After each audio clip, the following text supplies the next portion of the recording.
Bismillah. En déglutissant, il savait qu'il n'aurait pas dû. Le savait comme ce conducteur qui voit un camion foncer sur lui à 100 à l'heure, d'une manière soudaine, personnelle et finale.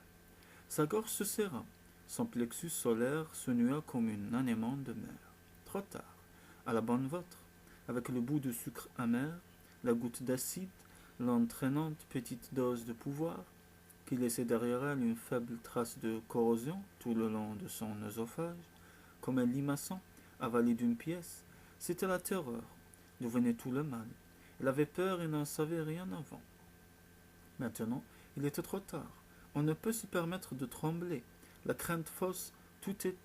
On en voit quelques-uns, quelques malheureux, très rares, à l'asile pour se terrer dans les coins, muets. Tu n'as rien à craindre que la peur elle-même. Oui, chef. Oui, chef, monsieur Roosevelt, chef. La seule chose à faire, c'est détendre, voir la vie en rose, si le viol est inévitable. Il observait Richard Herringer ouvrir son petit paquet, soigneusement composé et enveloppé d'une manière hygiénique par deux gars qui s'offraient des études en chimie grâce à la bonne vieille méthode américaine de la libre entreprise.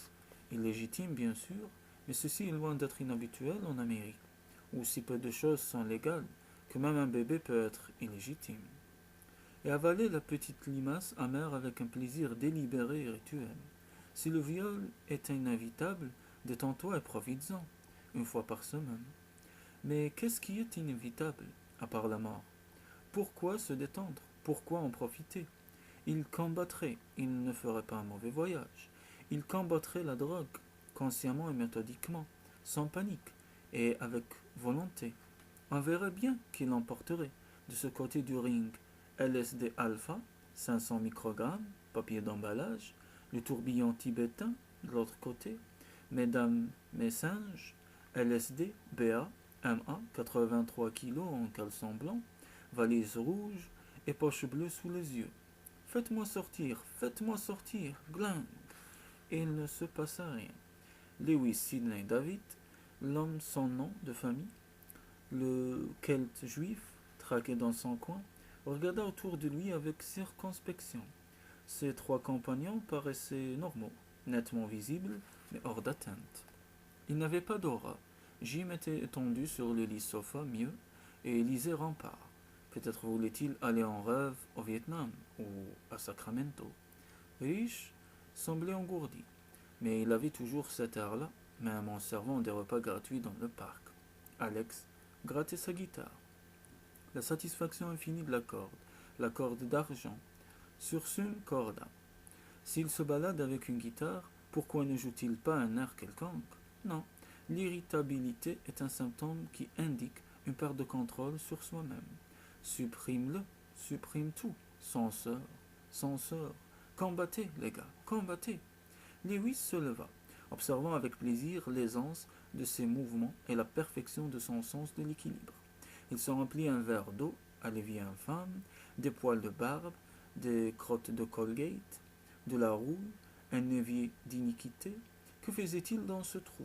Pourquoi avait-il invité Jim et Rich et Alex à partager chez lui leur sucre? C'était déjà assez pouilleux comme ça, sans devenir en plus une fumerie d'opium. Bientôt, le sol serait souillé de corps inertes, aux yeux tombants comme des billes qui rouleraient sous le lit pour se mêler à la poussière et aux détritus tapis dans les coins.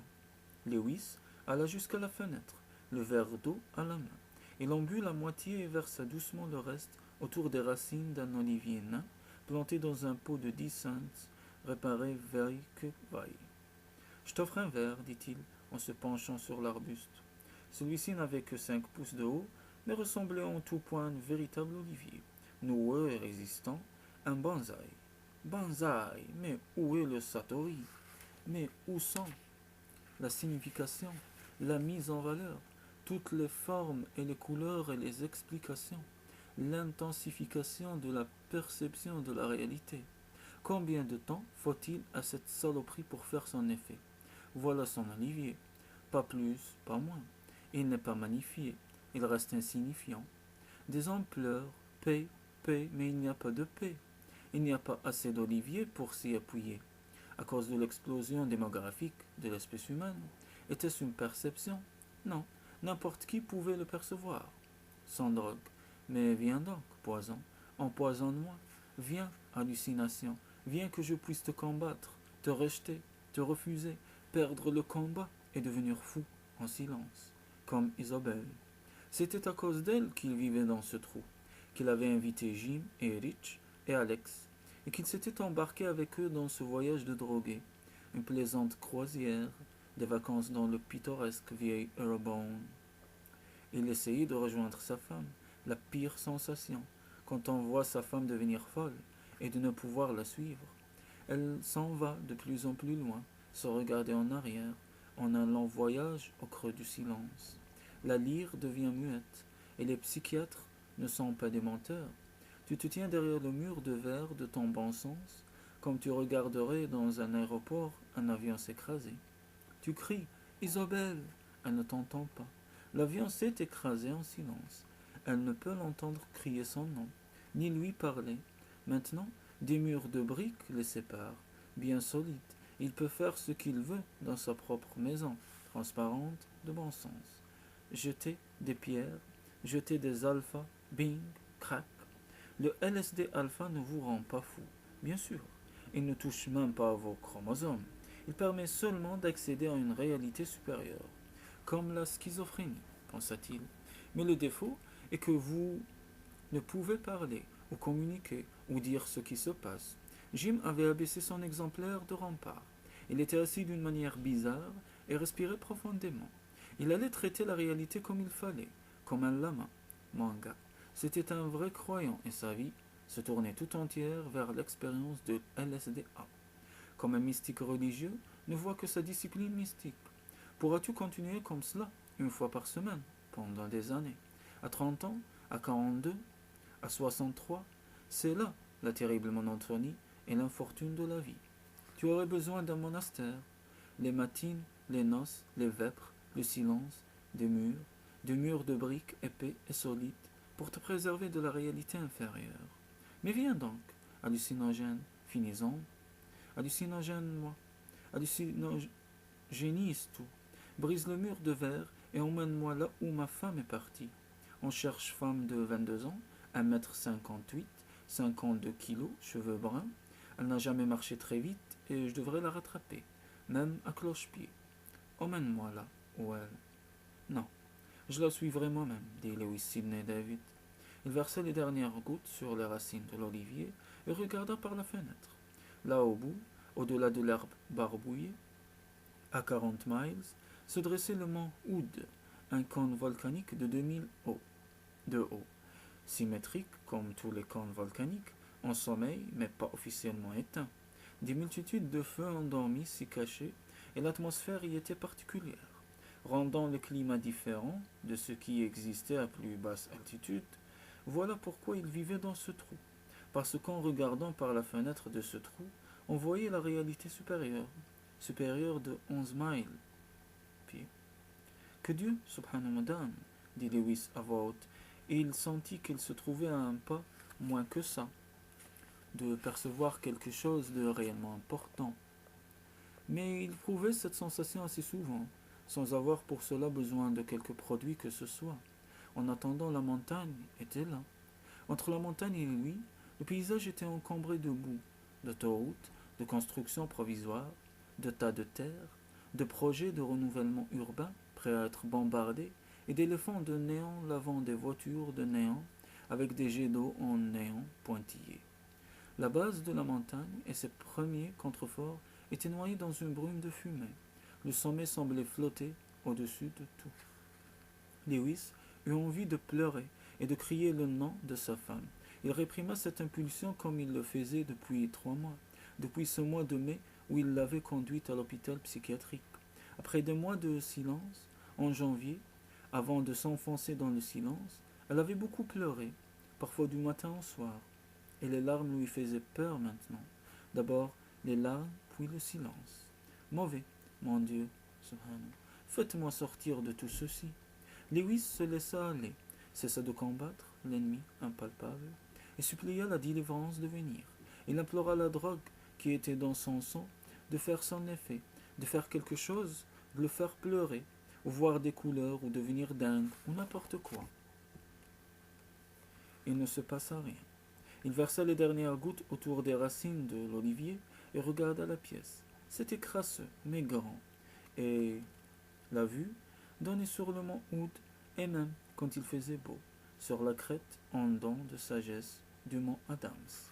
Mais il ne se passerait jamais rien ici. Ce n'était qu'une salle d'attente. Il prit son manteau, posé sur une chaise cassée, et sortit. C'était un bon manteau de laine d'agneau, avec un capuchon. Sa sœur et sa mère avaient fait bourse commune pour le lui offrir à Noël. Il se sentait comme R.R. Raskolnikov en le revêtant. Mais il n'avait pas l'intention d'assassiner quelques vieux prêteurs sur gage, pas même de commettre un pseudocide. En descendant l'escalier, il rencontra les peintres ou les plâtriers avec leurs échelles et leurs seaux. Ils étaient trois au visage paisible et rose, et montaient remettre sa chambre à neuf. Pauvre type! Que ferait-il de l'évier et des trois camés, Rich et Jim et Alex, qui avaient apaisé leur faim de mélasse et leur soif de lait du paradis, et de ses notes sur le nôtre, Olmsted et McLaren, de ses kilos de documents sur l'architecture japonaise traditionnelle, de sa table de dessin et de son matériel de pêche, de ses œuvres complètes de Theodore Sturgeon, reliées pur carton, du tableau inachevé de 20 cm sur 30 représentant une ataxique nue, d'un peintre de ses amis dont la banque avait saisi les œuvres, de la guitare d'Alex, de l'olivier, de la poussière et des globes oculaires sous le lit. C'était leur problème. Il descendait les escaliers puant le vieux matou, au son entraînant de ses bottines de marche. Tout ceci lui était déjà arrivé, pensa-t-il. Il mit longtemps à sortir de la ville. Comme les transports en commun étaient interdits aux gens dans son état, bien sûr il ne put prendre le bus de Gresham, ce qui lui aurait fait gagner pas mal de temps pour la traversée des faubourgs, en l'emmenant à mi-chemin. De toute manière, il avait largement le temps. Cette soirée d'été resterait douce. Il pouvait compter dessus, clément et doux, sans les couchers de soleil d'une latitude d'à mi-chemin de l'équateur et du pôle. Il n'y a pas de ces monotonies tropicales, ni de ces absolus arctiques. Les hivers y sont longue ombre, les étés en pénombre sans fin. Tout y va en une lente gradation, la brillance est progressive, la clarté atténuée, dans les subtilités des jeux de lumière. Des enfants galopaient dans les verts parcs de Portland et le long des trottoirs. Ils participaient tous au même grand jeu qui se déroulait à travers la ville entière, le jeu de la jeunesse. Rares étaient les gosses isolés, jouant en solitaire pour un enjeu bien supérieur. Certains enfants sont des joueurs nés, des détritus glissés dans les caniveaux, poussés de ci, de là par un souffle de vent chaud. Au loin, dans la ville, résonnait un grondement puissant et triste, comme si des lions rugissaient dans leur cage, marchaient et fouettaient leurs flancs dorés d'une queue à houppe d'or, et rugissaient. Le soleil se couchait au-dessus des toits, quelque part à l'ouest, mais pas sur la montagne, qui continuait à brûler violemment, au loin et haut dans le ciel. Lewis sortit enfin de la ville et traversa une région agréable, vallonnée et cultivée. Le vent se parfumait d'une odeur de terre humide et de fraîcheur annonçant la nuit qui venait. Au-delà de Sandy, régnait l'obscurité des forêts toujours croissantes qui se dressaient sur les premières pentes. Mais il avait largement le temps. Droit devant lui, tout en haut, se dressait le pic, blanc, légèrement nuancé d'abricots, en plein soleil. La montée de la longue route abrupte le faisait sortir de temps à autre des forêts obscures pour le plonger dans des golfs de lumière. Il continua à grimper, dominant enfin les forêts et les ténèbres. Il avait atteint les hauteurs où l'on ne trouve plus que la neige, la pierre, l'air et surtout la lumière immense, brillante, éternelle. Mais il était seul. Quelque chose n'allait pas. Il n'était pas seul quand tout ceci s'était produit. Il devait rencontrer quelqu'un. Il s'était retrouvé avec où? Ni ski, ni traîneau, ni chaussures d'hiver. Si j'avais dû m'occuper de ce paysage, mon Dieu, j'aurais fait un chemin quelque part de ce côté. Aurais-je sacrifié la grandeur au confort? Un tout petit sentier, seulement. Une seule petite fissure. Dans la cloche de la liberté. Une seule petite fuite dans le barrage. Un seul petit détonateur. Pour la bombe, une toute petite araignée dans le plafond. Oh, ma folle aimée, mon amour muet, ma femme que j'ai conduite à l'asile parce que tu ne voulais plus m'entendre parler. Isobel, viens me sauver de toi. Je suis venu à ta recherche par les plus hauts chemins, et maintenant je t'attends, seul. Je ne peux aller plus loin. La lumière mourait, et de blanche, la neige devenait grise. À l'est, Saturne se levait, brillante et saturnine, au-dessus des collines et des forêts sans fin, des lacs pâles enchâssés entre les monts. Lewis ne savait pas où se trouvait l'abri. Quelque part, à la limite des bois, mais il avait dépassé les bois et ne voulait pas descendre. En haut, Excelsior, il n'était plus qu'un gamin, qui, au milieu de la glace et des neiges, agitait cette étrange bannière. Au secours, au secours, je suis prisonnier de la réalité supérieure. Il monta au long des pentes inviolées, hirsutes, et il pleurait en grimpant. Ses larmes rampaient sur son visage, tandis qu'il rampait sur le visage de la montagne. Les endroits très élevés sont terribles.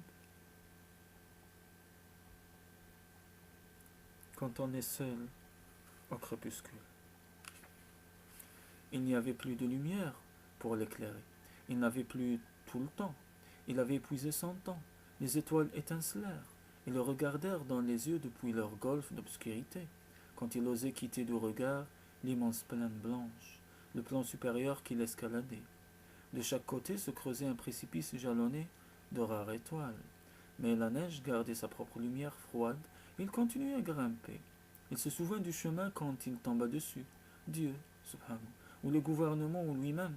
L'un d'eux avait tout de même pensé à tracer un chemin sur la montagne. Il prit à droite, mais c'était une erreur. Il tourna à gauche et s'arrêta. Il ne savait pas par où aller. Il tremblait de froid et de peur. Il criait le nom de sa femme au sommet d'une pâleur mortelle et aux profondeurs obscures qui séparaient les étoiles. Isobel. Elle sortit de l'obscurité en suivant le chemin. Tu commençais à m'inquiéter, Lewis. Je suis allé plus loin que je n'en avais l'impression, répondit Lewis. Il fait clair si longtemps, ici au-dessus, que l'on croit que la nuit ne tombera jamais. C'est vrai, je suis désolé de t'avoir causé du souci. Oh, je n'étais pas ennuyé, simplement seul, tu sais.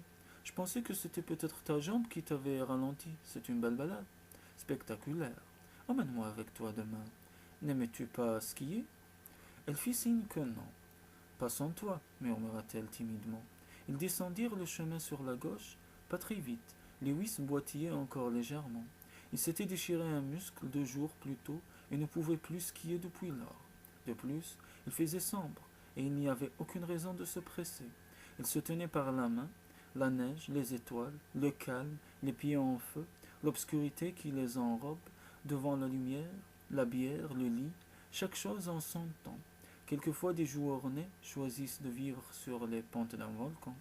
Quand j'étais à l'asile, dit Isobel, en s'arrêtant et le forçant à faire de même, de telle sorte que le son doux de sa voix résonna dans un silence que ne troublait même plus le bruit de leurs pas sur la neige crissante, je faisais un rêve qui ressemblait à ceci, qui ressemblait d'une manière terrible. C'était le rêve le plus important que j'ai jamais eu. Je me parviens pourtant à m'en souvenir clairement, mais c'était comme tout ceci, le silence, surtout le silence. Tout était tellement silencieux que si j'avais dit quelque chose, tu aurais pu l'entendre. Je le savais, j'en étais certaine, et dans mon rêve, j'ai dit ton nom, et tu pouvais m'entendre. Tu me répondais. Dis mon nom, souffla-t-il. Elle regardait le silence régner sur la montagne, et parmi les étoiles, elle prononça son nom. Il répondit par le sien et les traînit tous deux trembler. Qu'il fait froid, qu'il fait froid, nous devons redescendre. Il s'avançait sur une corde raide entre les feux extérieurs et les feux intérieurs. Regarde cette étoile gigantesque. Planète, pas étoile, c'est Saturne, le père temps. Il a dévoré ses enfants, n'est-ce pas? Murmura-t-elle, en se serrant contre lui. Tout sauf un, répondit Lewis. La pente était longue et dégagée devant eux. Maintenant ils voyaient la baraque la plus élevée, les piliers du remonte-pente, vagues, décharnés et la plongée des câbles. Ses mains étaient glacées. Il retira ses gants une minute pour les battre, mais c'était difficile à cause du verre d'eau qu'il tenait. Il en versa une dernière goutte sur les racines de l'olivier et déposa le verre à côté du pot abîmé. Mais il tenait quelque chose en main, plié au creux de sa paume, comme ce petit bout de papier qu'on utilise subrepticement pour un examen final de français au lycée. Que je fusse, que tu fusses, qu'il fût, minuscule et mouillé de sueur, il ouvrit la main et examina l'objet durant quelques instants. Un message de qui? De la tombe à la matrice, un petit paquet scellé contenant 500 mg de LSD à mélanger à du sucre. Scellé. Il se souvenait avec précision et méthode de l'avoir ouvert, d'avoir avalé la drogue, du goût qu'elle avait. Il se souvenait avec tout autant de méthode et de précision de l'endroit où il avait été depuis lors et savait qu'il n'y avait pas encore été. Il alla vers Jim, qui expirait l'air qu'il avait inspiré quand Lewis commençait à arroser l'olivier. Prestement et doucement, Lewis fourra le paquet dans la poche du manteau de Jim. « Tu ne nous accompagnes donc pas ?» demanda Jim, avec un vague sourire. Lewis hocha la tête. « Des clous, murmura-t-il. Ça aurait été difficile d'expliquer qu'il était déjà revenu d'un voyage qu'il n'avait pas entrepris. Et puis Jim ne l'aurait pas entendu. Il était déjà parti là où l'on n'entend ni ne répond. On murait. Bon voyage, dit Lewis. Il prit son imperméable, de la vulgaire popeline, son molleton, tiens bon, attends, et descendit les escaliers pour sortir dans la rue. L'été frémissait, la saison changeait, il pleuvait mais ne faisait pas encore noir. Le vent de la ville soufflait en grandes bourrasques fraîches, amenant une odeur de terre mouillée, de forêt et de nuit.